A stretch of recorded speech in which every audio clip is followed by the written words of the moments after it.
You know, truth be told, if you would have ever asked me if I'm going to be owning a forest, a piece of a forest, I would have said, what? You're full of it. No way. What are you talking about?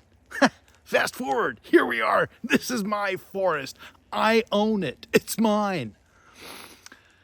You're welcome to come visit anytime you want. Welcome. I'm your lovable host, Danny K, SonicFlare. What's up, everyone? Wanted to wish everyone a great and fantastic Happy New Year 2024. For us, 2023 was insane, as was 2022, as was 2021, really. But I think we're finally on the mend. And as I had promised you guys on my recent road trip cross-country to California and back, I made a couple of stops. And one of them was with one of the great, genuinely great, unsung heroes of high-end audio and audio in general, an actual engineer, someone who actually knows what they're talking about, someone who's not driven by marketing, someone who's driven by science and really bringing music closer to you. And Arian and I have known each other for, almost 20 years now. I figured, you know what? What better way to start off the new year than kick it off with an interview series? There's probably going to be 4 or 5 parts. I'm not quite finished editing all of the footage we took. It's hours and hours. But we're going to start with this one. And it's basically a lovely introduction to just who is Arian Jansen and SonoruS Audio. Like and subscribe if you dig this content, and we look forward to talking to you guys soon in the new year. Cheers. Peace, love, and hair grease.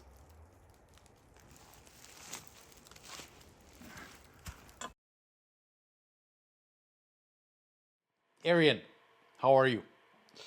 Doing quite well, thank you. Good to see you again. It's great to have you here after a couple of years that I didn't see you, so fantastic. I know. We had a little mishap. We went to Hungary thinking we were going to move to Europe or back to Europe, but that didn't happen. So came back to see you in Paso Robles. What can I say? Well, that's always good. You're always welcome here, you know that. Thank you.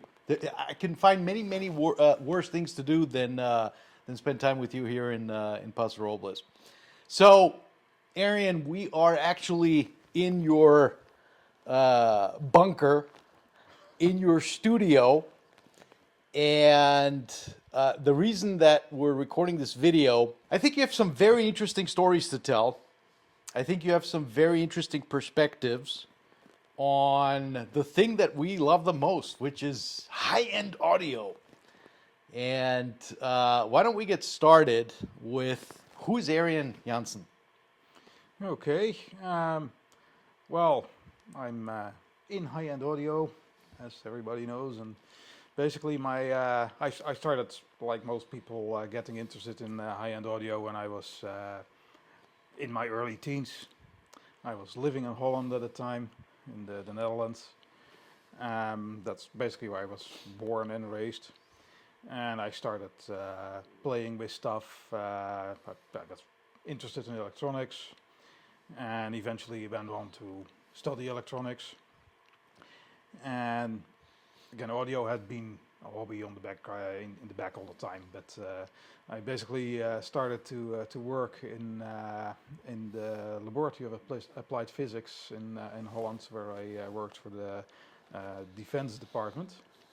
Wow. And that's where I kind of grew up from a technical point of view, because before that I of course had my schooling as well as my hands-on playing around at home. But there I got really involved in, and I had the opportunity actually to go very deep into the basics of electronics. It's something that nowadays is very difficult for people to achieve, if you start working, to actually get the basics, really understand the basics and start from there to do your development in your continuing career. So elaborate on a little bit more. When you say basics, are you literally talking about the fundamentals of audio, or?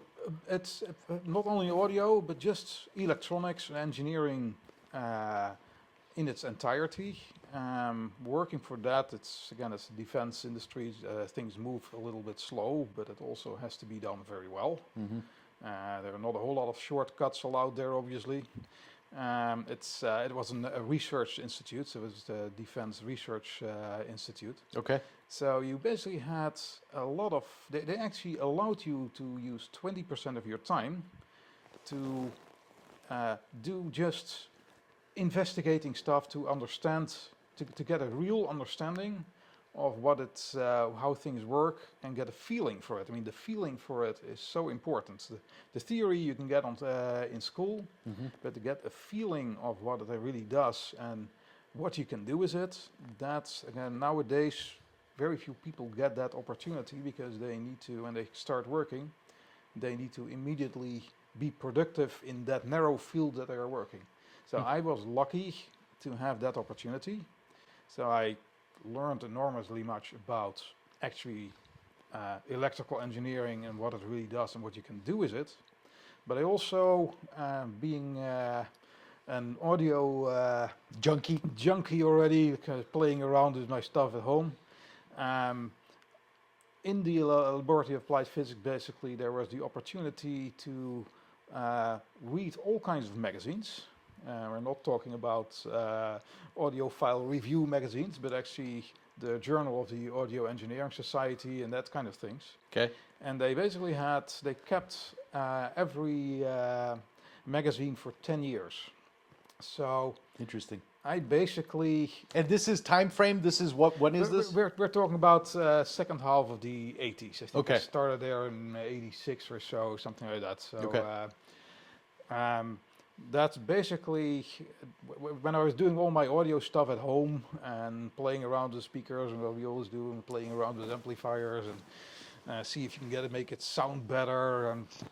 And then fairly early on, I came to the conclusion that, especially if it comes to a symphony orchestra, that sounds like nothing on a normal system, because symphony orchestras need to basically relay size and everything.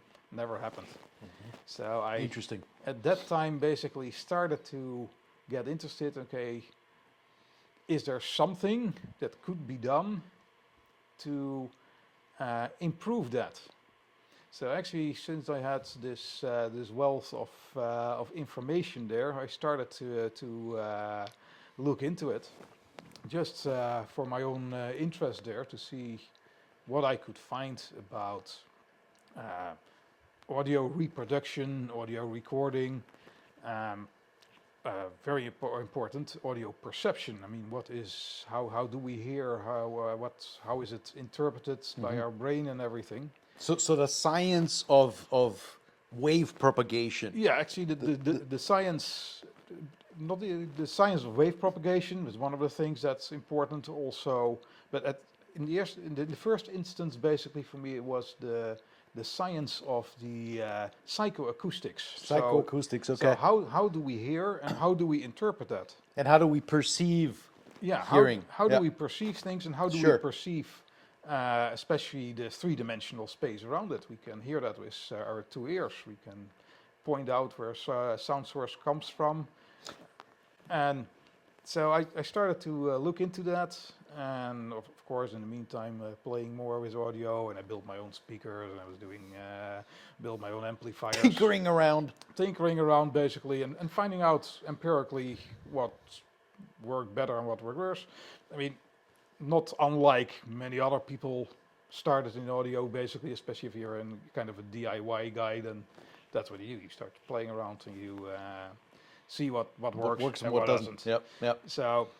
But I guess the fact that you were tied to the defense industry, you were always, it sounds like you were always grounded, or you had to remain grounded in objective truth, like what works and what doesn't. Yeah. Because obviously your work application, if it doesn't work, people get fucked. So it has to, whatever you're doing has to actually be working. Exactly. It wasn't a scientific research environment, basically. We're not really, let's say, designing, well, a little bit, but mostly it was research for the defense industry. And that has to be grounded in facts and reality, because all kinds of vagueness and so, that's a dangerous thing in the defense industry. Yep. So it has to be properly done and Yep. well-founded, basically, what Yep. you're Yep. trying to achieve. Yep. So that mindset, I always had that mindset, and also, like I said earlier, I really grew up there as an engineer slash scientist, basically, founded in facts and true engineering. So that was very useful for me for audio, even though I saw that audio is not always about founding stuff in Really? in facts. I had no idea. Oh my goodness. So that was, and I understand where that comes from, and we all have the tendency to apply wishful thinking very often in things. Yep. And I'm not above that either. Yep. But it's always good that you can always you always want to try to keep one foot on the ground. Yes. And that's what I've always done, and that's also how I've approached the whole audio industry and the audio Yep. electronics and everything. Always, again, keep one foot on the ground. You can do all kinds of stuff that apparently seem to sound very nice, Yep. but it always falls flat later on, because it may sound very well for one album, and then you put the next one on, that actually sounded a lot worse than it was before, because you made a change that was not allowed, basically, just where it works, just happened to work very well for a couple of records that you liked. Yep. So that's so I basically continued my audio research, especially also in trying to find out how can I really create an orchestra size performance. How can I get the feeling that I'm actually there? In your home, in your room. Yeah, sitting listening to my own system, basically. Yep. How can I achieve that? And how can Beethoven show up in my living room? Yeah, just, I mean, not really that, actually. The point is, how can if I close my eyes, how can I sit in the concert hall? How can you sit in the concert? Okay, Yeah. Interesting. Okay, yeah. I mean, if you have a 3 instrument jazz combo, that will still fit in my living room. Yeah. A 120 piece orchestra will not fit, even if they're all standing straight up. So yeah, but you still want to recreate the sound that you hear at Vienna Musikverein or Royal Albert Hall or whatever. Exactly. In your room. Yeah. Which obviously has nowhere near the dimensions as Royal Albert Hall. Exactly. So what you want to achieve, if you're listening to this kind of large things, and it doesn't have to be a symphony orchestra. I was kind of in a lot of classical music at the time, so symphony orchestra was definitely one thing. I say, well, that really doesn't work on my system. But also, if you have a big live concert, a Pink Floyd live concert, that also absolutely does not fit in your room. Mm-hmm. So you need to be transported to the venue. Mm-hmm. How do you achieve that? Mm-hmm.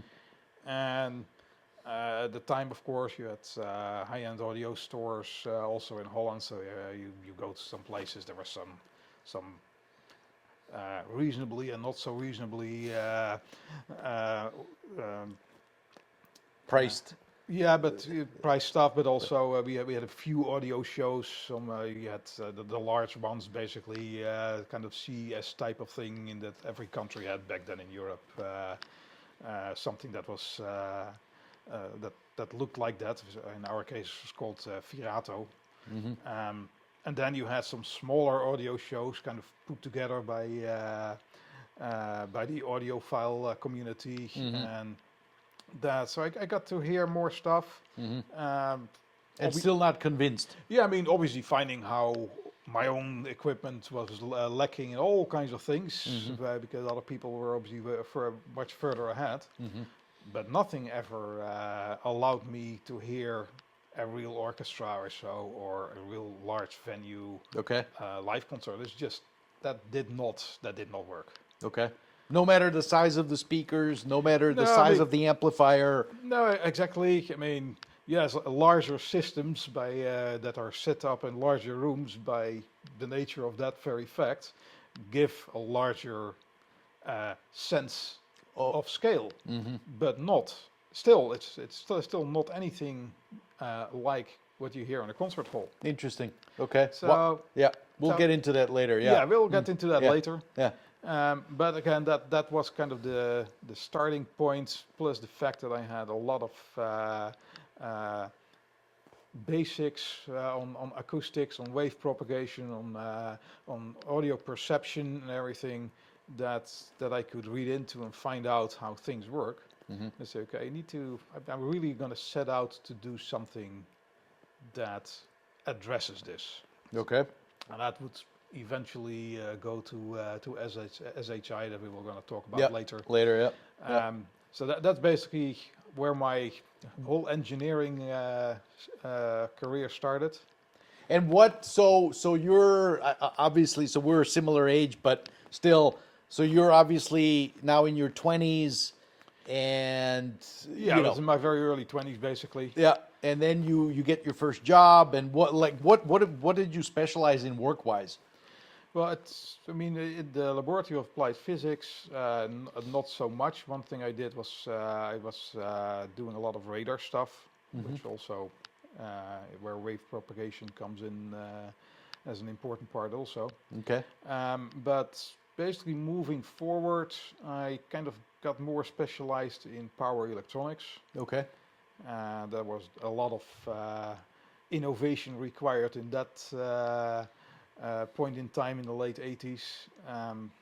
So actually, I grew into that and then decided pretty much in the early 90s to go more into the industry rather than the scientific semi-government setting. So I went to the industry, first worked for a Japanese company, Yokogawa, Hmm. and later on moved on to Hewlett-Packard. Wow. And I specialized in power electronics and did a lot of innovation there. I eventually ended up to have something like 21 patents to my name. Wow. Pretty much all of them in power electronics. And rumor has it, is this true? Your stuff, Arian Jansen, lives in every power brick sold for the iPhone and the Xbox? Yeah, in the original Xbox basically has one of my patents in the power solution. Amazing. And the little white Puck. what 1 by 1 by 1 Yeah. inch cube basically of the iPhone has my You're patent kidding. in it as well. That's Yeah. incredible. Wow. Wow. And that was all obviously through the work that you were doing. Yeah. I mean, I wish I would get a dime for every single one sold, but Yes. that dime did not end up in my wallet. Yes. Let's put it that way. Yes. Yes. But yes, it's in all those little cubes Yeah. that are millions out there in the world. Yeah. Wow. Incredible. Incredible. And so throughout this time, obviously now we're, into the 90s, now we're into the 2000s. You're still playing around with high-end audio. You're still playing around with gear. SonoruS audio. How did that come about? Yeah, I mean, while I was doing, let's say, my job on the side, I was doing still audio because I mean we all know that you catch the bug in your Yep. early teens, and there's still no vaccine for that, so you will have it until you die. Yes. So I was, And it's infectious. and it's infectious as well. Yes.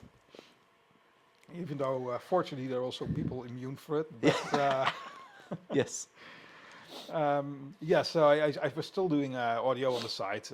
Mainly what I was doing was electronics. I'm an electronic engineer, so mainly what I was doing electronics. I was building amplifiers. I've been building OTL tube amplifiers since I think 1983. I was still a teenager there, messing around.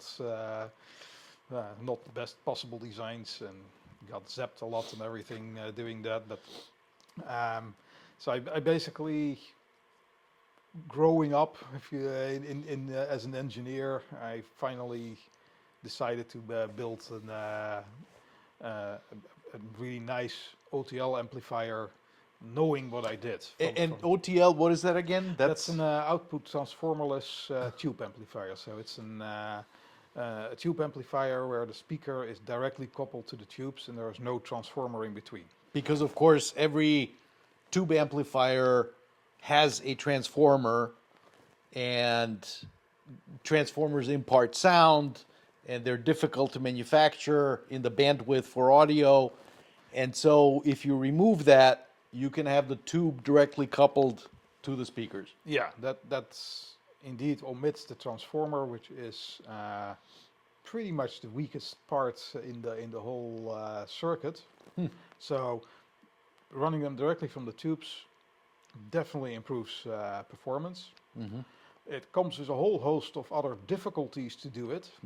Sounds like it, because isn't the transformer also like, I guess, a buffer and you know?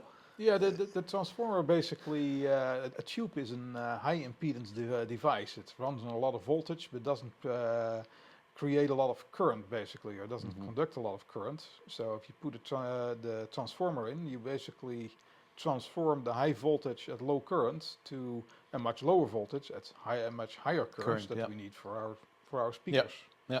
So taking that out is making life a whole lot more difficult from actually getting some decent power out of it. The efficiency is very bad. That's something you have to accept. But what you gain is the fact that any tube does all the way up to 30 megahertz. Doesn't matter if it's one from 1940 or one from 1980. They all do 30 megahertz. Some of them that are made for RF use go much higher, go to hundreds of megahertz or even gigahertz. But what we use, even just a tube made for audio, does 30 megahertz easily. Which is way beyond human hearing. And that is very convenient, because if you have that bandwidth, you can play a lot with things like negative feedback and so, and it's very predictable what it does. As soon as you put a transformer in, which has a very limited bandwidth, there's all kinds of issues popping up that basically avoid you from doing the right things to get the quality up. You have to compromise there. You have to compromise there a lot. So that's the reason for doing OTL. Kind of got interested in that whole concept, and it does sound very well. I mean, there's a lot of people out there, not so many people out there with OTL amps, but most people with OTL tube amps do not want to go back to a normal tube amp, basically. And so when did your, one thing that's always struck me about you is you're a multifaceted engineer, right? You create records, Yarlung. I think I have the Yuko album here, right? Which he plays Miles Davis. Plays Miles Davis, right? Which is a phenomenal record. I've listened to this many times. So this was created with cooperation with Yarlung Records. Yeah. So you not only record music, master music, but then you obviously also create the equipment to play it back, essentially making a full circle into the listening seat. Yes. When did that come about? Like how did that? Yeah, exactly. I mean, like I said, I started off with just doing electronics because it was kind of the low-hanging fruit, being an electronic engineer. And then I started to build some loudspeakers because I wanted to have more control over what actually was happening. That was nice, but not great at the time. So I expanded there, and then and that's much later actually, because in the meantime, I was actually moving first to France and later to the United States. So audio and audio design became a little bit on the back burner. So actually, being in the United States in the second half of the 90s, I regained extra interest again in the in audio. There was a lot of stuff going on in the United States, a lot of audio societies and stuff, and a lot of shows. So I got back into that. Started to first kind of speakers. What I had was not good enough, so I always wanted to use some electrostatic speakers because that would be able to give me much more correct detail of what audio I could hear it basically. So I started to do that. So I got into speakers, and then I always wanted to do some recording, and I did back then some recordings here and there on my Revox tape machine of some amateur musicians basically. By the way, I can't think of a single European that's in our age bracket that did not either have a Revox tape machine or aspired to owning a Revox tape machine. I mean, it was the gold standard. Yeah, it was the gold standard because it was a direct descendant of the Studer machines, which are so important in so many recordings that the we world listen to. over.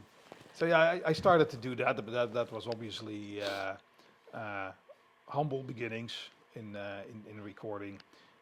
But I learned a lot on how to record stuff, how to get it on tape, how it actually sounded if you play back, which was not always that impressive.